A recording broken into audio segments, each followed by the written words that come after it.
ಜಯಂತ್ ಮನೆಯಲ್ಲಿ ಅಂದ್ರೆ ಬೆಂಗಳೂರಿಗೆ ಸಂಬಂಧಪಟ್ಟ ಹಾಗಿನ ಮನೆಯಲ್ಲಿ ಎಸ್ಐಟಿ ಸದ್ಯ ಮಹಜರು ಕಾರ್ಯವನ್ನ ಶುರು ಮಾಡಿದೆ.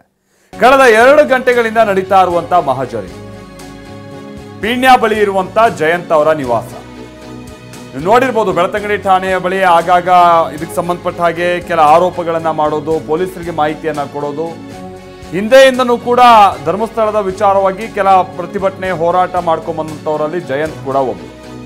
ಈಗ ಚಿನ್ನಯ್ಯನನ್ನ ಪೊಲೀಸರು ಮಹಜರ್ ಪ್ರಕ್ರಿಯೆಗಾಗಿ ಬೆಂಗಳೂರಿಗೆ ಕರ್ಕೊಂಡ್ ಬಂದಿರುವಂತಹ ಸಂದರ್ಭದಲ್ಲೂ ಕೂಡ ಜಯಂತ್ ಅವರ ನಿವಾಸಕ್ಕೆ ಮೊದಲಿಗೆ ಹೋಗಿದ್ದಾರೆ. ಅಲ್ಲಿಗ ಮಹಜರ್ ಪ್ರಕ್ರಿಯೆ ನಡೀತಾ ಇದೆ. ಕಾರಣ ಚಿನ್ನಯ್ಯ ಕೊಟ್ಟಿರುವಂತಹ ಕೆಲ ಮಾಹಿತಿಗಳು. ಆ ಮಾಹಿತಿಗಳನ್ನ ಆಧರಿಸಿ ಇದೀಗ ಮಹಜರ್ ಪ್ರಕ್ರಿಯೆ ನಡೀತಾ ಇದೆ.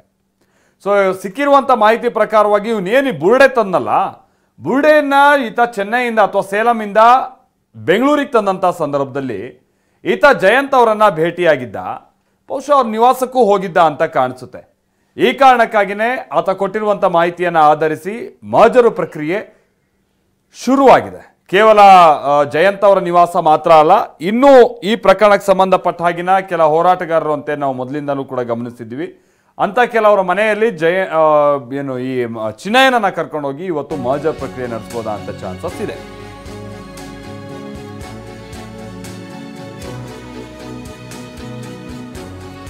ನಾವು ಬುರುಡೆ ಕಹಾನಿಯ ಮತ್ತೊಂದು ಎಕ್ಸ್ಕ್ಲೂಸಿವ್ ಸುದ್ದಿಯನ್ನ TV9 ಬ್ರೇಕ್ ಮಾಡಿದೆ. TV9 ಬಯಲು ಮಾಡ್ತಾ ಇದೆ ಬುರುಡೆ ಮೂಲದ ರಹಸ್ಯ. ಜಯಂತ್ನಿಂದ ಚಿನ್ನಯ್ಯ ಬುರುಡೆ ಪಡೆದಿದ್ದ ಬಗ್ಗೆ ಮಾಹಿತಿ ಕಲೆ ಹಾಕಿದೆ.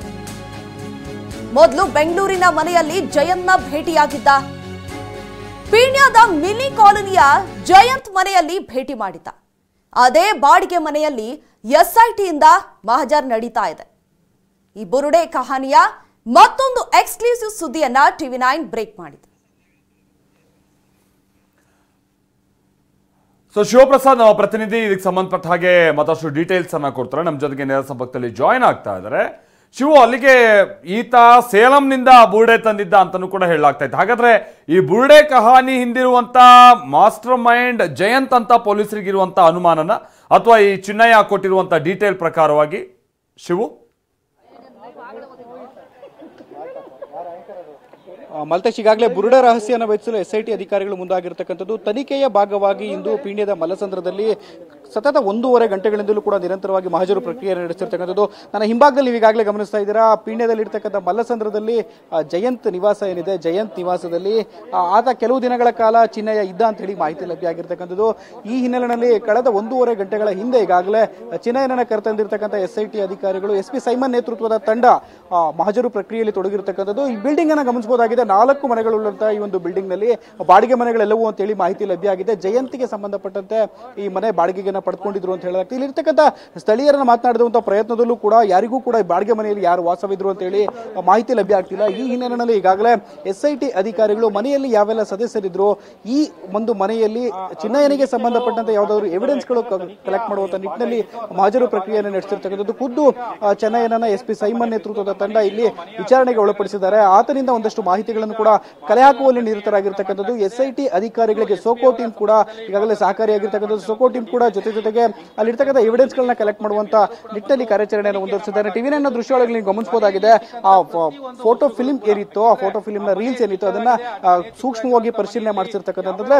ಮನೆಗಳ ಹಿಂದೆ ಕ್ಯಾಮ್ರಾವನ್ನ ಬಳಸಿ ಏನು ಫೋಟೋಗಳನ್ನ ತೆಗಿತಾ ಇದ್ರು, ಆ ಫೋಟೋಗಳನ್ನ ಪ್ರಿಂಟ್ ಹಾಕುವಂತದ್ದಿತ್ತು. ನೆಗೆಟಿವ್ಸ್ ಗಳ ಮೂಲಕ ಪ್ರಿಂಟ್ ಹಾಕಿ ಫೋಟೋಗಳನ್ನ ಪಡೆದುಕೊಳ್ಳಲಾಗಿತ್ತು.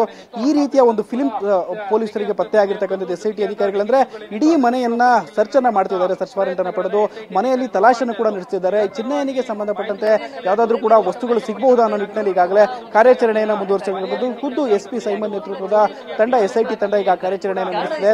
ಸದ್ಯದ ಮಟ್ಟಿಗೆ ಕಳೆದ 1.5 ಗಂಟೆಗಳಿಂದಲೂ ಕೂಡ ನಿರಂತರವಾಗಿ ಮನೆಯಲ್ಲಿ ಎಸ್ಐಟಿ ಅಧಿಕಾರಿಗಳು ಪರಿಶೀಲನೆ ನಡೆಸಿದ್ರು. ಚಿನ್ನಯ್ಯ ಬೆಂಗಳೂರಿನಿಂದ ಅಲ್ಲಿ ಬೆಳ್ತಂಗಡಿಯಿಂದ ಕರೆತರಬೇಕಾದ್ರೆ ಆತ ಯಾವುದೇ ರೀತಿಯ ಮಾಸ್ಕ್ ಅನ್ನು ಧರಿಸಿರ್ಲಿಲ್ಲ. ಆದ್ರೆ ಬೆಂಗಳೂರಿಗೆ ಈ ಒಂದು ಪೀಣ್ಯಗೆ ಬಂದಂತ ಮಲ್ಲಸಂದ್ರಕ್ಕೆ ಬಂದಂತ ಬಳಿಕ ಮನೆಯಲ್ಲಿ ಆತ ಓಡಾಡುವಂತ ಸಂದರ್ಭದಲ್ಲಿ ಎಸ್ಐಟಿ ಅಧಿಕಾರಿಗಳಿಗೆ ಮಾಹಿತಿ ಅಂತ ನೀಡುವಂತ ಸಂದರ್ಭದಲ್ಲೂ ಕೂಡ ಆತ ಮಾಸ್ಕ್ ಅನ್ನು ಧರಿಸಿರ್ತಕ್ಕಂಥದ್ದನ್ನ ಗಮನಿಸಬಹುದಾಗಿದೆ. ಅಂದ್ರೆ ಈ ಪ್ರಕರಣ ಬೆಳಕಿಗೆ ಬಂದಂತ ಬಳಿಕ ಆತ ಮಾಸ್ಕ್ ನಲ್ಲೇ ಎಲ್ಲ ಅಧಿಕಾರಿಗಳಿಗೂ ಕೂಡ ಧರ್ಮಸ್ಥಳದಲ್ಲಿ ಜಾಗಗಳನ್ನು ಕೂಡ ತೋರಿಸಿದ್ದ. ಆ ಜಾಗಗಳಲ್ಲಿ ಪರಿಶೀಲನೆ ಮಾಡುವಂತ ಸಂದರ್ಭದಲ್ಲೂ ಕೂಡ ಆತ ಯಾರು ಅನ್ನೋದ್ರ ಬಗ್ಗೆ ಇನ್ನೂ ಕೂಡ ಮಾಹಿತಿಯನ್ನು ಬಿಟ್ಕೊಟ್ಟಿರಲಿಲ್ಲ. ಆ ನಂತರದಲ್ಲಿ ಈತನ ಬುರುಡೆ ರಹಸ್ಯ ಬಯಲಾದ ಬಯಲಾದಂತ ಬಳಿಕ ಆ ಬುರುಡೆಯನ್ನು ಏನು ಪೊಲೀಸರಿಗೆ ತೆಗೆದುಕೊಂಡು ಬಂದು ಆತ ಕೋರ್ಟ್ಗೂ ಕೂಡ ಕೊಂಡೊಯ್ದಿದ್ದ. ಆ ನಂತರದಲ್ಲಿ ಒಂದು ಬುರುಡೆಯನ್ನು ತೆಗೆದುಕೊಂಡು ಬಂದು SIT ಅಧಿಕಾರಿಗಳಿಗೆ ನೀಡಿದ್ದ. ಆ SIT ಅಧಿಕಾರಿಗಳು ಪಡೆದುಕೊಂಡ SIT ಅಧಿಕಾರಿಗಳ ಬುರುಡೆಯನ್ನು FSL ಕೂಡ ಕಳಿಸಿದ್ರು. FSL ನಲ್ಲಿ ಸಿಕ್ಕಂತ ಮಾಹಿತಿಯಂತೆ SFSL ನ ವರದಿಯಲ್ಲೂ ಕೂಡ ಅದು 25 ವರ್ಷದ ಪುರುಷ ವ್ಯಕ್ತಿಯ ಬುರುಡೆ ಅಂತ ಹೇಳಿ ಮಾಹಿತಿ ಲಭ್ಯವಾಗಿತ್ತು. ಆ ಬಳಿಕ SIT ಅಧಿಕಾರಿಗಳು ಆತನನ್ನ ಇಂಟ್ರಾಗೇಷನ್ಗೆ ಒಳಪಡಿಸಿದ ಸಂದರ್ಭದಲ್ಲಿ ಆತ ಇಡೀ ವ್ಯವಸ್ಥೆಯ ಈ ಷಡ್ಯಂತ್ರದ ರೂಪುರೇಷೆಗಳ ಕುರಿತಂತೆ ಪೊಲೀಸರಿಗೆ ಹಿಂಟನ್ನು ಕೊಡ್ತಾ ಹೋದ.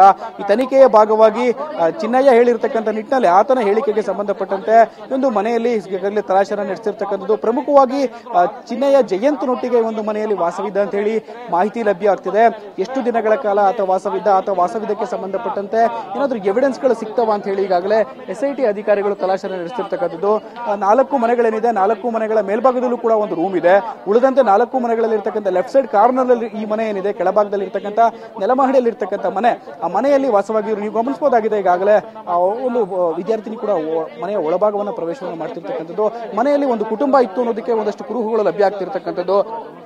ಈ ಒಂದು ಮನೆ ಜಯಂತ್ಗೆ ಸೇರಿದ್ದು ಅಂತ ಹೇಳಲಾಗ್ತಿದೆ. ಈ ಒಂದು ಮನೆಯಲ್ಲಿ ತೆಗೆದುಕೊಂಡು ಬಂದು ಚಿನ್ನಯ್ಯನನ್ನ ಯಾಕೆ ಇರಿಸಲಾಗಿತ್ತು, ಆತನಿಗೆ ಒಂದಷ್ಟು ಮೀಟಿಂಗ್ ಗಳನ್ನು ಕೂಡ ಈ ಒಂದು ಮನೆಯಲ್ಲಿ ನಡೆಸಲಾಗಿತ್ತು ಅಂತ ಹೇಳಿ ಮಾಹಿತಿ ಲಭ್ಯ ಆಗಿರ್ತಕ್ಕಂಥದ್ದು. ಈ ನಿಟ್ಟಿನಲ್ಲಿ ಈಗಾಗಲೇ SP ಸೈಮನ್ ನೇತೃತ್ವದ ತಂಡ ಕಾರ್ಯಾಚರಣೆಯನ್ನು ಮುಂದುವರಿಸಿದ್ದಾರೆ. ಸತತವಾಗಿ 1.5 ಗಂಟೆಗಳಿಂದಲೂ ಕೂಡ ನಿರಂತರವಾಗಿ ಇಡೀ ಮನೆಯನ್ನ ಶೋಧವನ್ನ ಮಾಡಲಾಗ್ತಿದೆ. ಟಿವಿನಿಗೆ ಲಭ್ಯವಾಗಿರ್ತಕ್ಕಂಥ ದೃಶ್ಯಾವಳಿಯಲ್ಲಿ ಗಮನಿಸಬಹುದಾಗಿತ್ತು. ಇಲ್ಲ ಬಿಲ್ಡಿಂಗ್ ನ ಮೇಲ್ಭಾಗದಲ್ಲಿ ಇರ್ತಕ್ಕಂಥ 4 ಮನೆಗಳನ್ನ ಹೊರತುಪಡಿಸಿ ಮೇಲ್ಭಾಗದಲ್ಲಿ ಏನು ರೂಮ್ ಇದೆ, ಸಿಂಗಲ್ ರೂಮ್, ಅಲ್ಲೂ ಕೂಡ SIT ಅಧಿಕಾರಿಗಳು ಶೋಧವನ್ನ ನಡೆಸಿದ್ರು. ಚಿನ್ನಯ್ಯನನ್ನ ಆ ಒಂದು ರೂಮ್ ನಲ್ಲಿ ಇರಿಸಲಾಗಿತ್ತು. ಈ ಪ್ರಕರಣಕ್ಕೆ ಸಂಬಂಧಪಟ್ಟಂತೆ ಈ ಹಿಂದೆ ಏಪ್ರಿಲ್ ನಲ್ಲಿ ಈತ ಇಲ್ಲಿ ತಗ್ಗಿದ್ದ ಅಂತ ಮಾಹಿತಿ ಲಭ್ಯ ಆಗ್ತಿರ್ತಕ್ಕಂಥದ್ದು. ಈ ನಿಟ್ಟಿನಲ್ಲಿ ಆತನೊಟ್ಟಿಗೆ ಯಾರು ಸಂಪರ್ಕದಲ್ಲಿದ್ರು, ಜಯಂತ್ ಆತನನ್ನ ಕರೆದುಕೊಂಡು ಬಂದು ಇಲ್ಲಿ ಇರಿಸಲಾಗಿಟ್ಕೊಂಡಿದ್ದಂತ ಉದ್ದೇಶ ಆದ್ರೂ ಏನು, ಆತನಿಗೆ ಈ ಬುರುಡೆ ಪ್ರಕರಣಕ್ಕೆ ಸಂಬಂಧಪಟ್ಟಂತೆ ಸೇಲಂನಿಂದ ಬುರುಡೆಯನ್ನ ತೆಗೆದುಕೊಂಡು ಬಂದ ಇದ್ದ ಅಂತ ಹೇಳಿ ಮಾಹಿತಿ ಲಭ್ಯ ಆಗಿರ್ತಕ್ಕಂಥದ್ದು. ಈ ನಿಟ್ಟಿನಲ್ಲಿ ಆತನಿಗೆ ಬುರುಡೆಯನ್ನ ನೀಡಿದ್ಯಾರು, ಇದರ ಉದ್ದೇಶ ಏನು ಅನ್ನೋದ್ರ ಬಗ್ಗೆ ಈಗಾಗಲೇ SIT ಅಧಿಕಾರಿಗಳು ಹಲವು ಆಯಾಮಗಳಲ್ಲಿ ತನಿಖೆಯನ್ನು ಕೂಡ ಮುಂದುವರಿಸಿರ್ತಕ್ಕಂಥದ್ದು. ತನಿಖೆಯ ಭಾಗವಾಗಿ ಸದ್ಯ ಬೆಂಗಳೂರಿಗೆ ಕರೆತಂದಿರ್ತಕ್ಕಂಥದ್ದು ಧರ್ಮಸ್ಥಳ ಪ್ರಕರಣ ರಾಜ್ಯ ರಾಜಧಾನಿ ಬೆಂಗಳೂರಿನ ತಲುಪಿದೆ. ತದನಂತರದಲ್ಲಿ ಈ ಪ್ರಕರಣವನ್ನ ಸಂಬಂಧಪಟ್ಟಂತೆ ಮಹಜರು ಪ್ರಕ್ರಿಯೆಯನ್ನು ನಡೆಸೋದಕ್ಕೆ ಮೊದಲನೇದಾಗಿ ಒಂದು ಬೆಂಗಳೂರಿನ ಪೀಣ್ಯದಲ್ಲಿರ್ತಕ್ಕಂಥ ಮಲ್ಲಸಂದ್ರದ ಜಯಂತ್ ನಿವಾಸದಲ್ಲಿ ಈಗಾಗಲೇ ಕಾರ್ಯಾಚರಣೆ ಮುಂದುವರೆದೆ. ಇದರ ಮುಂದುವರೆದ ಭಾಗವಾಗಿ ಗಿರೀಶ್ ಮಟ್ಟಣ್ಣ ಅವರು ಕೂಡ ಬೆಂಗಳೂರಿನ ಸಹಕಾರ ನಗರದಲ್ಲಿ ವಾಸವಾಗಿದ್ರು ಅಂತ ಹೇಳಿ ಹೇಳಲಾಗ್ತಿದೆ. ಸಹಕಾರ ನಗರದ ಬಾಡಿಗೆ ಮನೆಯಲ್ಲಿ ಗಿರೀಶ್ ಮಟ್ಟಣ್ಣನವರು ಇದ್ರು. ಅವರ ಮನೆಗೂ ಕೂಡ SIT ಅಧಿಕಾರಿಗಳು ತೆರಳಿ ಅಲ್ಲೂ ಕೂಡ ಚಿನ್ನಯ್ಯನೊಟ್ಟಿಗೆ ಒಂದಷ್ಟು ಮಹಜರು ಪ್ರಕ್ರಿಯೆ. Shivu just hold ಮಾತನಾಡ್ತೀವಿ.